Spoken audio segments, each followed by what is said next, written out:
Guten Morgen, liebe Freunde. Heute ist Freitag. Wir fahren mit Matthias in Richtung Krasnojarsk, aber zuerst müssen wir aus der Stadt Irkutsk raus. Aufgebrochen sind wir um 6 Uhr morgens. Zum Glück gibt es noch keine Staus. Wir wollen so schnell wie möglich die Stadt Irkutsk verlassen, solange die Straßen noch frei sind.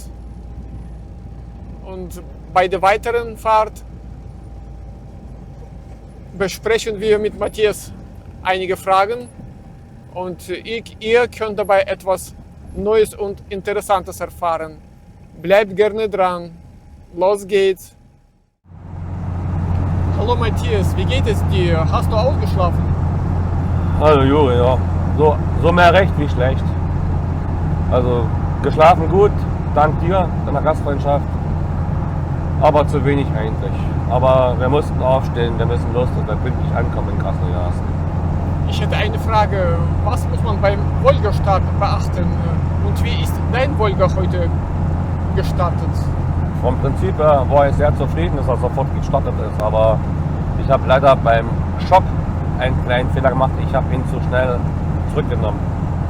Das ist bei dem alten Wolga eine relativ komplizierte Sache, wenn der Motor kalt ist, den früh zu starten. Du musst das Gas über den zweiten Druckpunkt bringen, du ziehst den Schock über den zweiten Druckpunkt maximal raus, den Fuß vom Gas weg, Anlasser betätigen und sobald der Motor anspringt, muss man ganz hauch das Gaspedal antippen und den Schock aber gleichzeitig auf den ersten Druckpunkt zurücknehmen. Dann läuft er stabil und ich habe versehentlich den Schock zu weit gedrückt, da ging er aus beim ersten Mal. Ansonsten eigentlich, wenn man es weiß, eine simple Sache, ist halt alte Technologie, nichts weiter. Alles klar, danke für die Erklärung. Ja, liebe Freunde, die Fahrt geht weiter. Der Ort Ussolje-Sibirskoje ist jetzt hinter uns. In einigen Stunden müssen wir einen Halt machen, am besten an einer Tankstelle. Tanken, Öl prüfen und noch was essen. Bleibt gerne dran. Ja, liebe Freunde, ab und zu möchte ich euch einige schöne Landschaften hier bei uns in Sibirien zeigen. Ich mag sowas. Ja, habt ihr gesehen, das Auto? Überholverbot, aber trotzdem über Holz, ja. Kommt manchmal vor.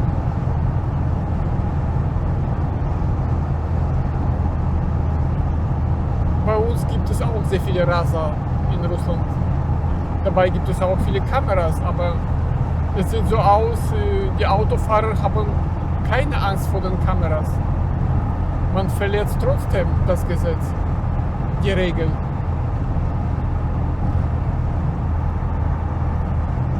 Das Wetter spielt heute super mit. Ich bin voll zufrieden. Bleibt gerne dran. Weiter in diesem Video zeigen wir euch noch etwas Interessantes. Heute haben wir eine sehr lange Fahrt. Wir sind heute den ganzen Tag unterwegs. Die Ankunft ist erst spät Abend geplant, etwa um 21 Uhr in Krasnojarsk. Bis später.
Also wir haben uns darauf geeinigt, wir essen nicht im Ort Toulon, sondern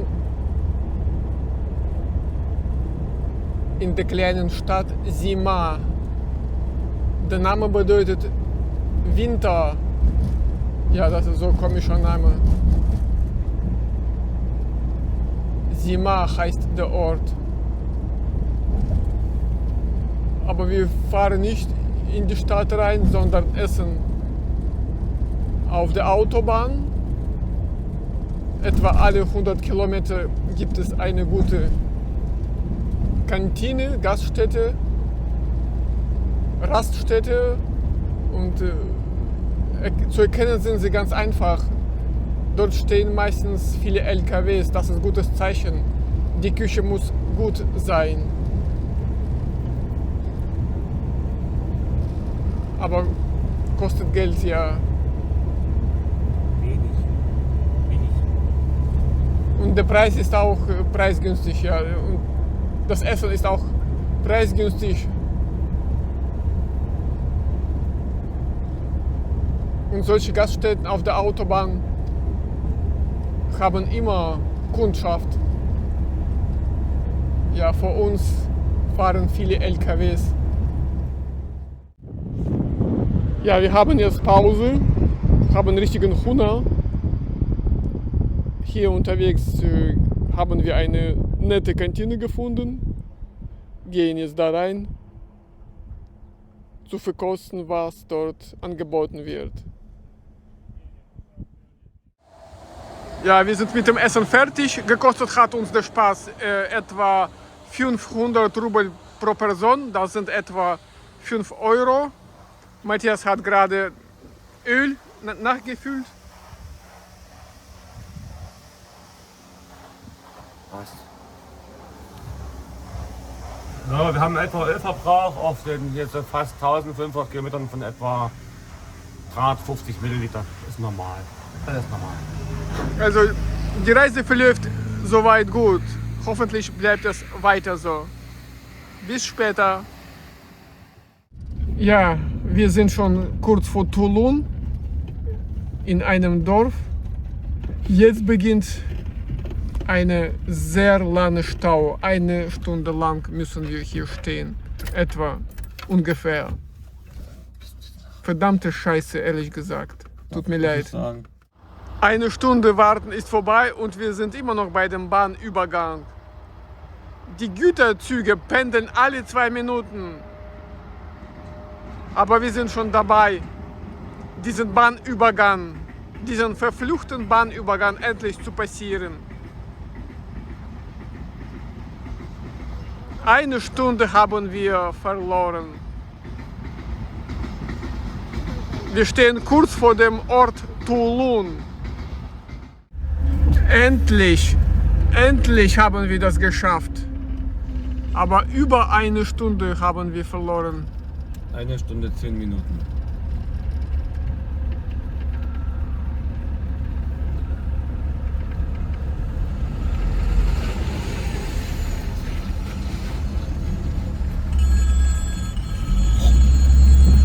Die macht schon wieder zu.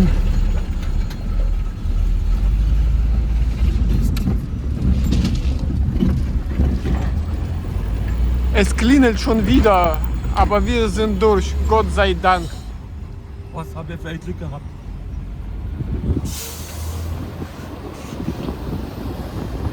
Jetzt geht's weiter.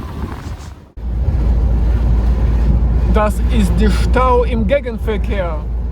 Vermutlich sogar 2 Kilometer lang. 2,5 Kilometer. 2,6. Unglaublich. 2,7. Meine Fresse, was hier abgeht. 2,8.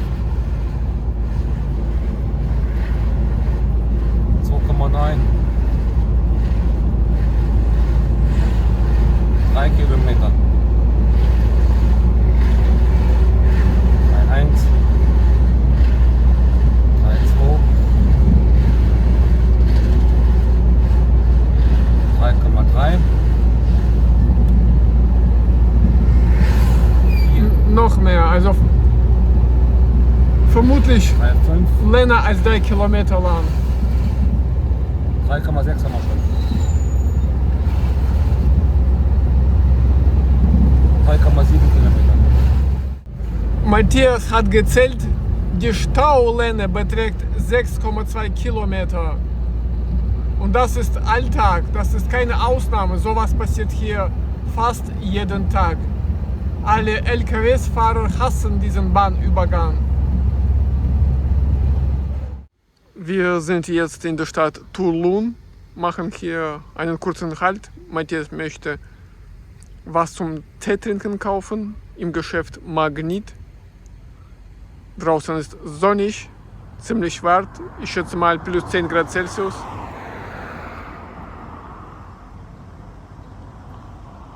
Jetzt geht die Fahrt weiter und wir finden die nächste Tankstelle, das Auto tanken und Tee trinken. Bleibt gerne dran. Ja, liebe Freunde, wir fahren schon 10 Stunden, aber reine Zeit beträgt 7 Stunden. Verloren haben wir durch Haltestelle und Warten bei den Staus 3 Stunden. Matthias sitzt am Steuer schon fast 10 Stunden. Jetzt machen wir Pause, wir möchten uns bewegen. Ja, so lange zu fahren, immer sitzen, ist wirklich schwierig. Hier gibt es so einen Wald, frische Luft. Wir nähern uns dem Ort Nizhneudinsk. Dort tanken wir das Auto wieder, das 3. Mal. Machen längere Pause, Tee trinken, Kaffee. Und dann fahren wir weiter. Für den heutigen Tag wollen wir die ganze Strecke zurücklegen, 1200 Kilometer, bis zur Datscha meines Bruders, wo wir übernachten. Ich hoffe, diese Fahrt ist euch interessant. Eigentlich muss man so lange Strecke für 2 Tage zurücklegen. So, wir haben hier was für euch. Eine wunderschöne Blume. Ihr solltet euch peinlichst hüten, die Blume anzufassen, zu pflücken und mitzunehmen. Hat den russischen Namen Nesabutka. Und ich wusste es auch nicht. Das hat sich zugetragen bei einer Reise in Buratien. Ich habe angehalten und habe die Blume angeschaut. Da hielt in Einheimischer meinte, nicht anfassen, nie trogać. Dann hat er mir lange erklärt, was das auf sich hat mit der Blume. Die Blume wird auch genannt die Schamanenblume. In der ganz schwachen Dosierung haben die Schamanen das benutzt für viele okkulte Zwecke. Wenn man sie niedrig dosiert trinkt, vergisst man alles. Mittlere Dosierung vergisst man fast alles. Man ist wie im Gehirn zurückgesetzt. Und in der hohen Dosierung schläft man ein und wacht nie wieder auf. Selbst die Berührung, der Saft der Blume schon, wenn man das an den Händen hat und dann Speisen zu sich nimmt, kann schon fatale Auswirkungen haben. Sie hat noch einen anderen Beinamen in der Bevölkerung, Einschlafblume oder Blume des niemals mehr Erwachens. Also, wenn ihr auf Reisen seid, die wächst Anfang bis Ende Mai, sollte man peinlichst tunlichst unterlassen, die Blume anzufassen. Ja, liebe Freunde, wir sind in Nizhneudinsk eingetroffen und fahren jetzt zur Tankstelle Rosneft. Wir wollen das Auto tanken und uns selbst tanken und auch längere Pause einlegen. Wir tanken wieder, das 3. Mal für den heutigen Tag. Zuerst muss man bezahlen und dann geht tanken. Das Auto wird getankt nur nach der Bezahlung.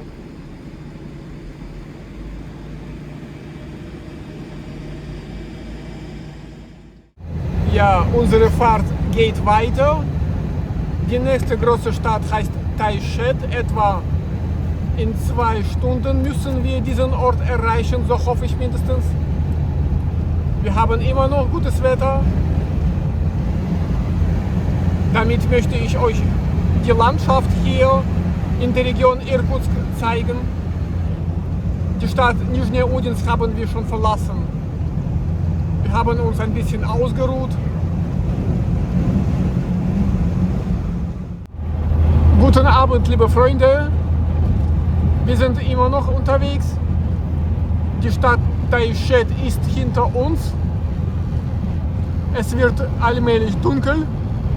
Die nächste große Stadt heißt Kansk. Wir stehen wieder bei einem Bahnübergang, diesmal in der Region Krasnojarsk, nicht weit von Kansk. Noch etwa eine Stunde bis Kansk. Aber ich hoffe, diesmal stehen wir hier nicht lange, wie in der Region Irkutsk, wo wir eine Stunde verloren haben. Ich höre einen Güterzug kommen.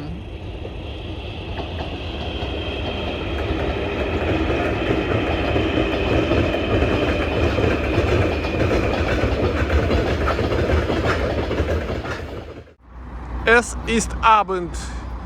Die Stadt Kansk ist hinter uns. Wir tanken noch einmal. Zum 4. Mal heute.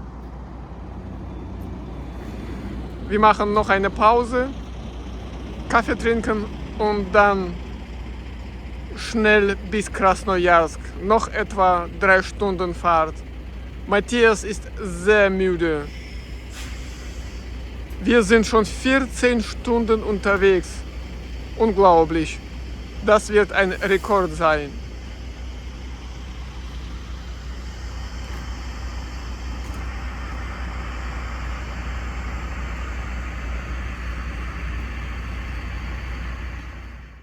Ja, hallo Matthias, was machst du jetzt mit dem Auto? Guten Morgen, Juri. Ich mache meine Standardkontrollen. Habe mit dem Ölpeilstab gemessen, wie viel Öl ich nachfüllen muss.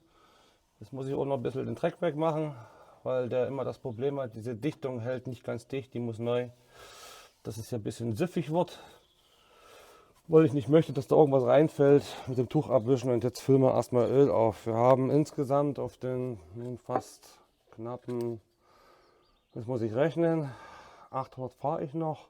Ja, knappe 2600 Kilometer von Bagdarin aus gefahren, haben wir jetzt etwa, mit dem was ich auffülle, einen 3/4 Liter Öl verbraucht. Also das ist immer noch in den Grenzen, wo man sagt, ist für ein russisches Auto vollkommen normal. Und da ich immer noch jetzt fahren muss, etwa um die 800 Kilometer rum, fülle ich ein bisschen mehr auf. Ich habe gemessen, es können etwa 300 Milliliter noch rein. Wir haben ja noch 400, also kommt der ganze Rest mit rein, haben wir ein bisschen Reserve. Das ist bei dem russischen Motor nicht schlimm, wenn da ein Tropfen zu viel ist. Schlimmer ist ein Tropfen zu wenig, das mag er gar nicht. Entschuldigung. So. Wie ist der Benzinverbrauch bei Volga pro 100 Kilometer? Der Benzinverbrauch hielt sich auch in Grenzen, weil es ein 5-Gang ist und wir sind halbwegs anständig gefahren. So um die 9 Liter haben wir. Pro 100 Kilometer? 9 Liter etwa. Auf der Schnellstraße draußen hier? Auf allen Strecken zusammengerechnet, ich habe alles zusammengerechnet, von Bagdarin bis hierher etwa 9, plus minus 0,1. Okay, alles klar. Weißt du noch, wie viele Kilometer haben wir von Irkutsk bis hierher zurückgelegt? Von Irkutsk waren es genau 1148 Kilometer. In gesamte Zeit, die wir auf der Straße waren, 19 Stunden. Und die reine Fahrzeit? Da gehen 2 Stunden für Staus ab und etwa 2 Stunden für Anhalten, für Tanken und Essen. Also 15 Stunden etwa für 1148 Kilometer. Das ist eine gewaltige Statistik, wird sich kaum einer in Deutschland vorstellen können, solche Strecken und solche Stunden am Steuer zu sitzen. Stimmt, das war sehr anstrengend. Du kannst bestätigen, Juri. Ja klar, ich bestätige. Und hier auch wieder zum Lächeln, Rolf, Qualität ohne Kompromisse, made in Germany. Gutes Motoröl aus Deutschland, in Russland, gibt es immer noch zu kaufen. Interessant. Wahrscheinlich alte Lagerbestände. War ich überrascht, als ich das bekommen habe. In Bagdarin im höchsten Norden Sibiriens. Deutsches Motoröl. Oder vom deutschen Hersteller. Alles deutsch beschriftet. Englisch und deutsch beschriftet. Nichts Russisches drauf. Wahnsinn. Über Drittländer, Import über Wahrscheinlich Drittländer. über China. Über China oder über Kasachstan.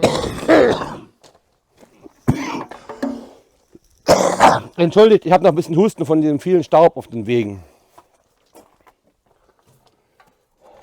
Du bereitest jetzt das Auto für die nächste Fahrt bis ins Dorf vor, ja? Für meine Heimfahrt, ne? Die letzten 800 Kilometer in etwa. So, Öl ist gemacht. Das habe ich kontrolliert. Der Rest ist alles in Ordnung, bis es auch staubig ist. Wir haben keinen Ölverlust mehr. Nach dem Sichtdichtungswechsel ist alles trocken. Das ist eigentlich auch untypisch für ein russisches Auto. Ein russisches Auto tropft immer, aber er tropft nicht. Er ist in deutscher Hand. Er ist ordentlich und akkurat.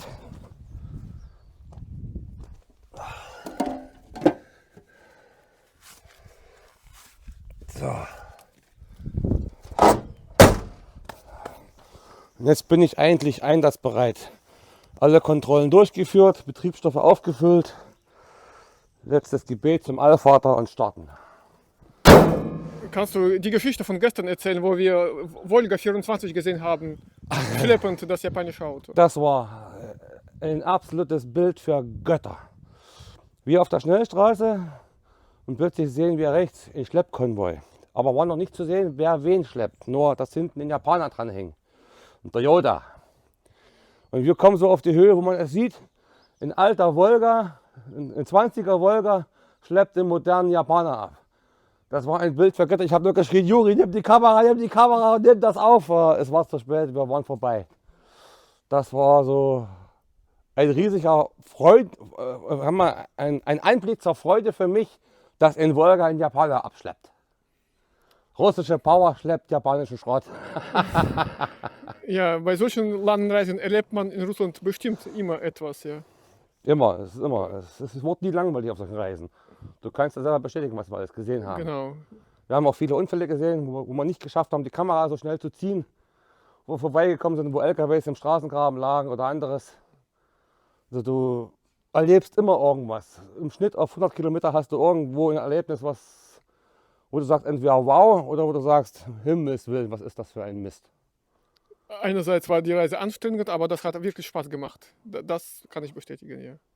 Ja, geht mir genauso, obwohl ich möchte nicht jeden Tag so einen Höllenritt machen. Das ist für Mensch und für Maschine ist es anstrengend. Genau. Alles klar, danke Matthias für die Erklärung. Du musst jetzt Gern geschehen. losfahren.